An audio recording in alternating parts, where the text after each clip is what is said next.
Hi guys, hope you're well. Here is 5 small projects to make your small workshop better. Maximise your floor area.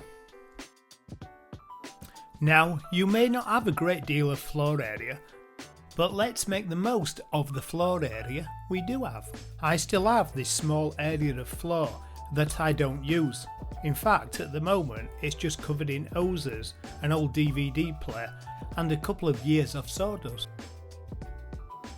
And above that area is a shelf which is also full of stuff I never use.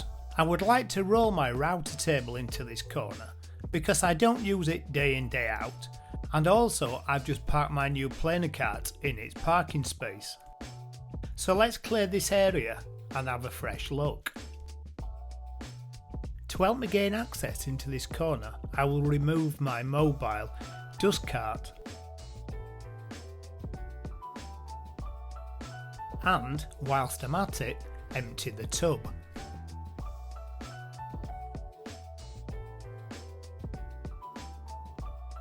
Now, I never got round to finishing the floor in this area, and I still can fit another 3 pieces of floorboarding down, which is another 12 inch of floor, or 4 square feet.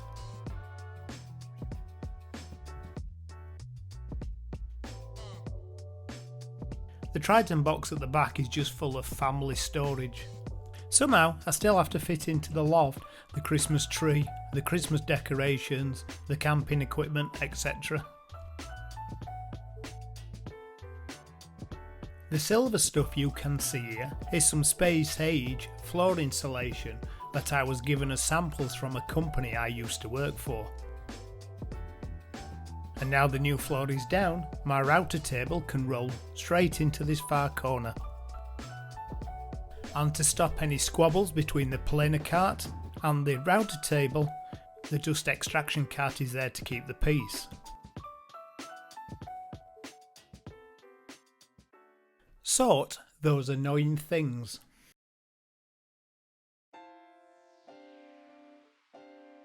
My fold down MFT table is by far the most popular video on my channel. However, when I made it a few months ago, I had not fixed it permanently in place. This is because at some point I thought I may need to amend it, and now the router table has a permanent place next door, I can amend the height to suit. So, making sure the table was level in both directions, I moved the supporting bar up and fixed it permanently to the roof truss. And once I'd done this, I've salvaged 4 clamps.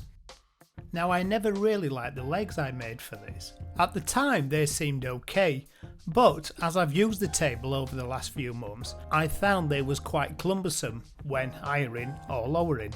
So I thought I would adopt a new strategy by using a beam, a piece of 1x4, to support the table.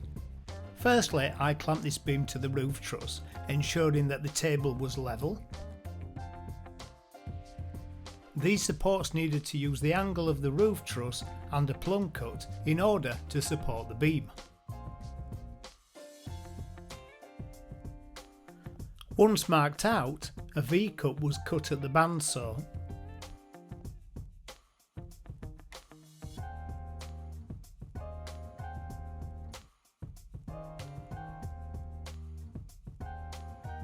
The sharp corners were removed, and then 2 mounting holes were drilled in each piece. These could now be fitted to the trusses, ensuring that the beam sat snugly in each end. And finally, using some of the offcuts, a small turn button was fitted each side to stop the beam falling out. Yeah, that's better. Not only have I eliminated the 2 legs and the faffing about with winding up the feet, but it also creates more space under the bench. And when I need a nap, elastic trickery. Now, I'm not an expert in elastic trickery, but this socket was always a pain, and it was where the dust extraction was plugged in, which means to turn the dust extractor on, I used to have to grovel underneath the bench. So I moved the socket to the other side where the dust extractor is now parked, and means I can reach it without climbing under the bench. So always plan the placement of your elastic trickery sockets correctly and get an elastic trickery expert. Hose management. As well as being a trip hazard, hoses always seem to be in the way. But until somebody invents a Bluetooth version, they're here to stay. I find the hose that connects to my Festool track saw a particular problem, and over the last few months I've had it clamped to the underside of the roof truss whilst using my cross-cutting station. So using this scrap piece of 12mm MDF, I hope to come up with a system that alleviates my problems. Once I cut out what appeared to be the body of a TIE fighter, I next make two cleats using this piece of 1x2.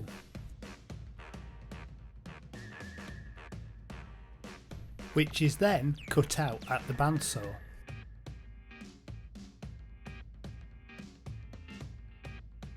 I take the corners off and then sand them, and finally drill two mounting holes. The brackets are then fixed to the roof trusses, and the TIE fighter body just slots inside.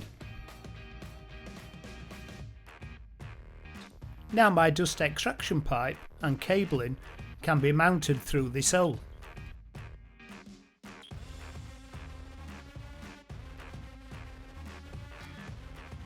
This now avoids any imperial entanglement.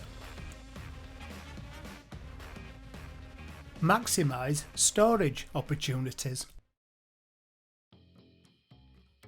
In my last video I made this pull-out cart for my planer thicknesser, and now want to make some storage for the void underneath.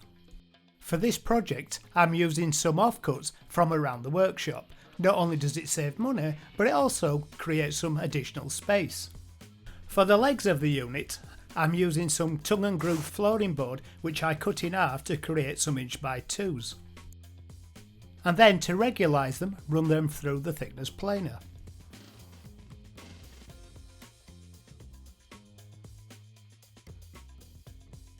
This is so much easier with my new cart.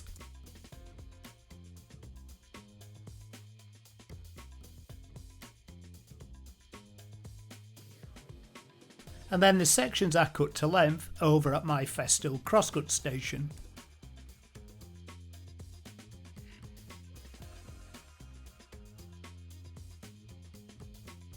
I mark out the frames before drilling the joints at my Craig pocket hole jig.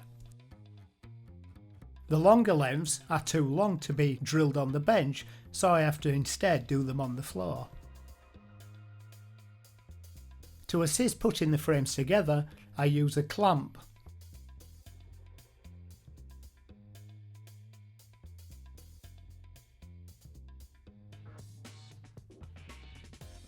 And I have to return to the floor to screw the long legs of the frames together.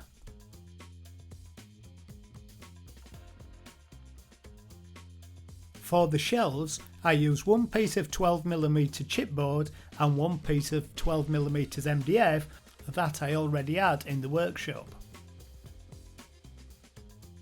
I cut the corners away so they would fit inside the frame. The chipboard piece went on the base. I am putting these on the underside of the frame so the frame stops items falling off the shelving. Here I had a little faux pas moment when I couldn't get the middle shelf inside the unit, so I had to remove one of the bearers just to let me slide the shelf inside, and then stand the unit on its end to put the rail back. I had to pull the planer cart out just to slide the shelving unit inside, but once fixed in place I can load it up and keep in there my jigs, my router fence and some of my power tools and glues. And that's it. I hope you took something from this video. If so, please subscribe and I'll see you soon.